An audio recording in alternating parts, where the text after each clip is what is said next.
हर हर महादेव, जय भोलेनाथ। नमस्कार, मैं साधना पांडे मार्गदर्शन पे आपका स्वागत करती हूँ।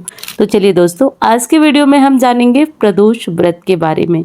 ज्येष्ठ महीने के कृष्ण पक्ष का प्रदोष किस दिन पड़ रहा है, क्योंकि प्रदोष केवल व्रत नहीं होता है दोस्तों, विश्वास का प्रतीक होता है। प्रदोष केवल व्रत नहीं होता है, हमारी मनोकामनाओं को पूरे करने का दिन होता है। इतना महत्वपूर्ण और विशेष प्रदोष होता है। आपको अपने जीवन काल में कम से कम 1 साल का प्रदोष अवश्य रखना चाहिए। कभी न कभी जो हमेशा रखते हैं वो बहुत उत्तम, नहीं रखते हैं तो कभी न कभी आपको इस व्रत को अवश्य करना चाहिए। इससे जीवन में दुख, दुर्भाग्य और परेशानियां दूर होती हैं, साथ साथ मनोकामनाएं पूरी होती हैं। और थोड़ा धैर्य रख के करिए, घबराइए मत, थोड़ा धैर्य रख के करिए। इस व्रत को करते हुए थोड़ा ज़्यादा टाइम लग जाए, लेकिन करिएगा ज़रूर।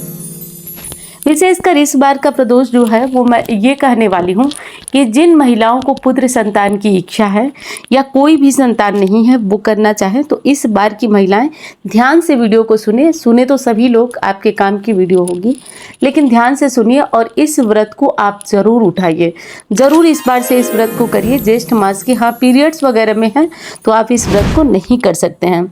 अब मान्यता है कि इस दिन उपासना करने से महादेव के साथ साथ देवी पार्वती का भी आशीर्वाद मिल जाता है। और प्रदोष हर महीने की जो त्रयोदशी तिथि होती है, जो साधारण बोलचाल की भाषा में हम जिसको तेरस बोलते हैं, वो तेरस के दिन ही प्रदोष का व्रत किया जाता है। यानी तेरस और प्रदोष एक ही होता है। तो आप जैसा कि आप जानते हैं कि महीने में 2 प्रदोष होता है, एक शुक्ल पक्ष का, एक कृष्ण पक्ष का।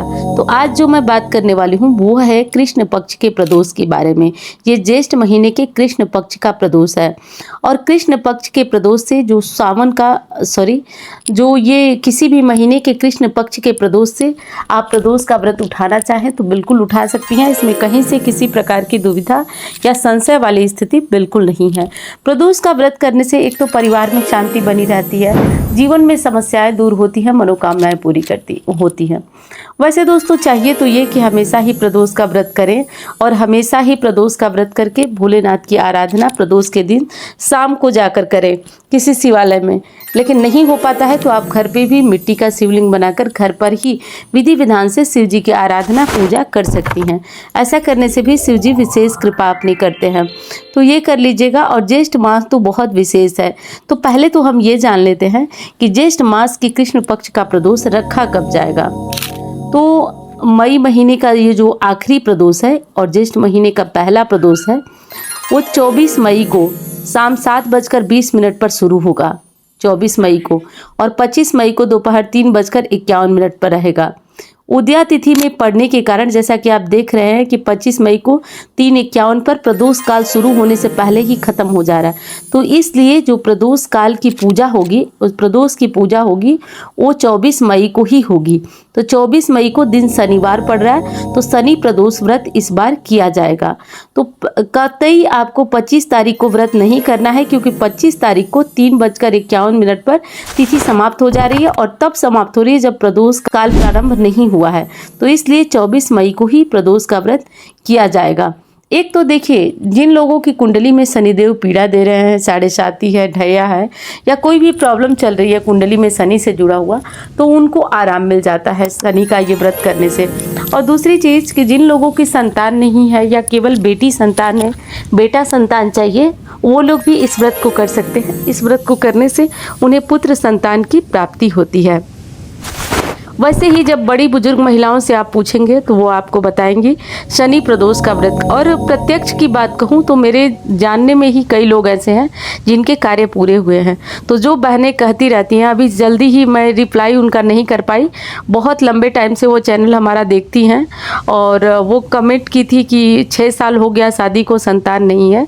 तो पहले तो मैं क्षमा प्रार्थी हूँ कि मैं उनको कमेंट में रिप्लाई नहीं, मैंने कमेंट पढ़ा, मैं रिप्लाई करने को सोची पर कर नहीं पाई। तो मैं इस वीडियो के माध्यम से उनको कहना चाहती हूँ कि अगर आप मेरी ये वीडियो देख रही हैं तो आप इस बार प्रदोष का व्रत अवश्य करिए। भोलेनाथ चाहे तो आपकी मनोकामना ज़रूर पूरी होगी। और हाँ, एक चीज़ और है, आपसे मैं प्रयास करूंगी कि कमेंट में आप सभी के जो जवाब हैं उनको कमेंट में वीडियो में लिया करूं, जिससे कि आपके काम भी पूरे हो जाएंगे और आपको आपकी प्रश्नों का उत्तर भी मिल जाएगा।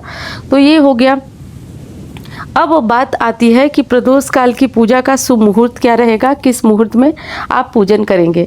एक चीज़ और बता देती हूँ, इससे पहले ध्यान रखिएगा आप लोग कि अगर कोई ऐसा है जो कि प्रदोष का व्रत करना चाहता है और वो किसी कारण से किसी जैसे पीरियड्स में है, तब भी वो प्रदोष का व्रत करे, केवल उपाय मत करे, पूजा मत करें। बाकी प्रदोष का व्रत आप कर सकते हैं। नया नया उठाना है तो पीरियड्स में नहीं उठाया जाता है, इस बात का ध्यान रखिएगा। तो शनि प्रदोष का दिन है और 24 तारीख को शनि प्रदोष पड़ रहा है, तो पूजा का शुभ मुहूर्त अब नोट कर लीजिए आप लोग। इसी मुहूर्त में पूजा करिएगा।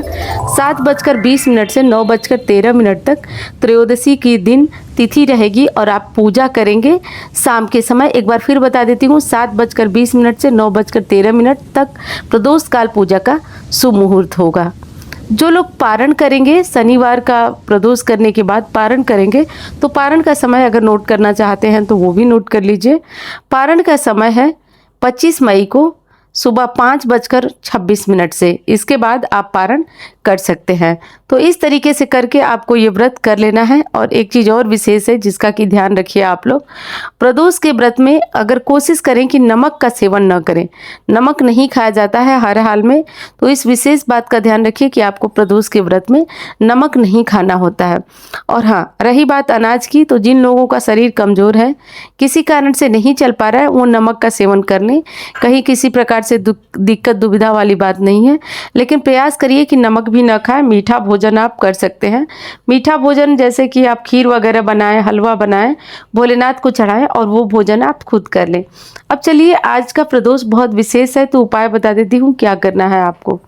देखिए, आज के दिन भोलेनाथ की पूजा में आप कुछ विशेष कार्य करिए।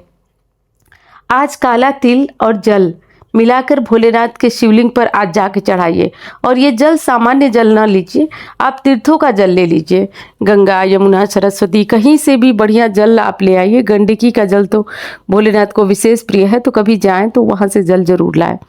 तो ये भोलेनाथ को ज़रूर समर्पित करिए। और दूसरा उपाय देखिए, आज शनि जनित पीड़ा से मुक्ति के लिए पीपल में जहाँ पे शिवलिंग विराजमान हो, वहाँ विधिवत भोलेनाथ की आराधना करके उन्हें बेलपत्र की माला पहनाएं। इधर बीते दिनों कुछ दिनों से आप सुन रहे होंगे कि मैं बेलपत्र की माला आपको ज़्यादा बता रही हूँ। तो दोस्तों, ये बहुत चमत्कारी उपाय है, मैंने खुद किया है, जीवन में इसका परिवर्तन दिखा है मुझे। तो मैं सोची कि जो चीज़ मुझे दिखी है वो मैं आपको ज़रूर बताऊँ। तो बेलपत्र की माला बनाने में करना कुछ नहीं होता है। 11 पत्ते ले लीजिए। आजकल तो बहुत सुंदर सुंदर बेलपत्र मिल भी रहे हैं, और उनको लाल धागे में या सफ़ेद धागे में गांठ बांध करके जैसे माला तैयार किया जाता है कर लीजिए। और हर एक पत्ते पे राम राम लिख दीजिए, हर एक पत्ते पर। और इसे प्रदोष के दिन, प्रदोष काल में जब मुहूर्त बताई हूँ, उस मुहूर्त में ले जाकर भोलेनाथ को समर्पित करें। अब परेशानी ये आएगी कि इतना विलंब हो जाएगा, किसी के पति ऑफिस से आ जाएंगे, दुकान से आ जाएंगे, काम से आ जाएंगे, तो इतना विलंब से नहीं जा पाएंगे लोग मंदिर। तो क्या करें?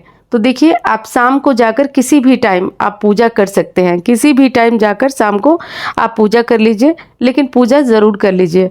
अगर किसी कारण से मंदिर नहीं जा पा रहे हैं, तो घर में ही मिट्टी का शिवलिंग बनाइए, छोटा सा बनाकर विधि विधान से उनका पूजन करिए और गमले में ही उनका विसर्जन कर दीजिए। इस तरीके से करके आप भोलेनाथ की पूजा विधि विधान से कर सकती हैं।